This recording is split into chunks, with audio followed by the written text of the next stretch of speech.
Good morning. My name is Surendra Shenoy. I'm the CTO at Quadgen Wireless. I'm probably standing between you and a much-needed break, so I'll make it pretty quick.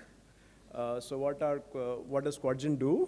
We are a telco-grade 5G overlay provider in partnership with BSNL, operating in 10 states in the south and west, operating 3,000 plus hotspots. We aim to establish 20,000 Wi-Fi hotspots over the next 3 years, focusing on telco-grade equipment, telco-grade management services in partnership with BSNL. This is where we are today with the Quadgen BSNL network, has the 3,200 plus hotspots, carry in about 135 towns and cities. We are in 17 airport hotspots, generating revenue through the B2C model, to the B2B model, to the enterprise segment, and through the government. We are also present in 100 plus tourist hotspots across the country. What are the different type of hotspots that we have? We categorize them broadly into three. The small ones, which are the 5,000 square feet hotspots, which are like the cafes, the lounges, the food courts, etc. The type 2 hotspots, which are the slightly bigger malls, resorts, bus stops, hospitals, etc. And the type 3 hotspots, which are the big campuses and airports, large public spaces, and all that.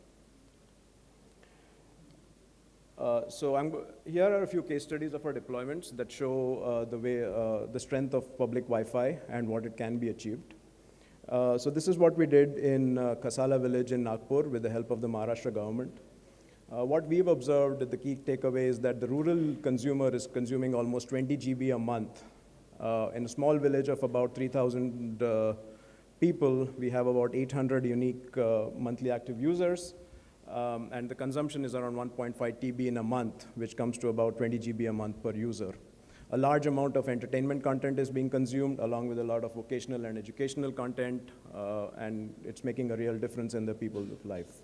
So we see that with these sort of high consumption patterns, there's a strong case for fixed revenue models in rural Wi-Fi.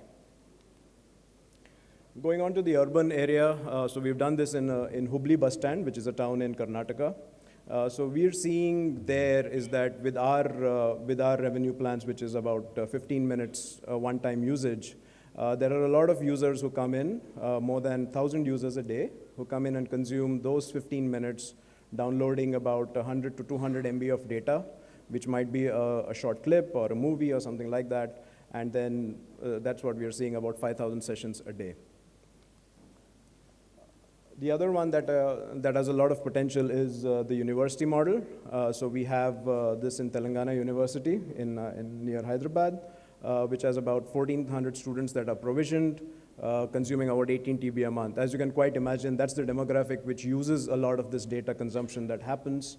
15 GB is being consumed per day, per month, and the daily consumption of the network is about 230 GB, around 18 TB of a month. Same thing as with rural, it's the same insight that a large amount of entertainment and social media consumption happens on mobile devices. So I'd like to focus a little bit on this before I end my presentation, is that what are the challenges and recommendations for scalability? I think the main thing is for adoption is to have the ease of use for authentication and login. It needs to be seamless on par with cellular technologies, right? There are technologies such as Hotspot 2.0 and Passpoint, which need to be adopted by the carriers and the providers and the OEMs to ensure that we don't have to go through the rigor of having an OTP, which is really a hindrance for Wi-Fi login, because in the urban areas, you have congestion, so you have delayed OTP. In the rural areas, you may not have the reliable coverage. And so overall, it becomes a hindrance. And we are in the process with a TRAI initiative with an ongoing pilot to streamline these authentication procedures. Spectrum has been covered in all the three presentations. I think there is an urgent and very important need to have these 2.4 and 5 gigahertz band to be globally harmonized in line with all the other countries that we have, so that we have the full availability of the spectrum that's available in this unlicensed band for outdoor use and this thing. In addition to that, the 60 gigahertz channel are going to be a great way of deploying the last mile. You're going to have these huge complexes that are coming in the urban areas where deploying fiber at the last mile might be a challenge, and that is where 60 gigahertz comes in. It has about 7 gigahertz of radio bandwidth that's available. If unlicensed or, like Mr. Rajat rightly said, it has to be lightly regulated. If there's a way of doing that, I think there's a great opportunity to provide gigabit throughputs to these areas. And finally, what do you need for adoption of Wi-Fi, right? As Mr. Praveen actually mentioned, the 10 Mbps, which I think is probably the least minimum requirement for a bandwidth for a Wi-Fi hotspot, is still pretty expensive.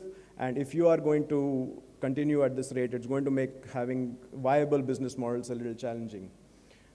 That's the reason for that is, unlike 3G and 4G, not everybody has a Wi-Fi plan. It is still a hotspot technology, so you're going to have an impulsive purchase or an area where you need to have the consumer go and buy these plans. So the focus has to be on other monetization. It has to be from mobile data offload, which needs to pick up, hyper-local ad and content delivery in malls, in public areas where you have to enable the technology so that the local vendors and marketers are able to use that, the connect and that area to focus, to get their attention to the subscribers. And finally, the bandwidth has to be extremely available, reliable, and maintainable to ensure SLA and bandwidth. This is especially true in the rural areas where the maintenance of the fiber remains a challenge. And you should have, in today's world, we need to have a completely secure cyber infrastructure, which is a carrier grade to provide end-to-end manageability and have a seamless cellular-like experience. So that's my short presentation. Thank you. Yeah.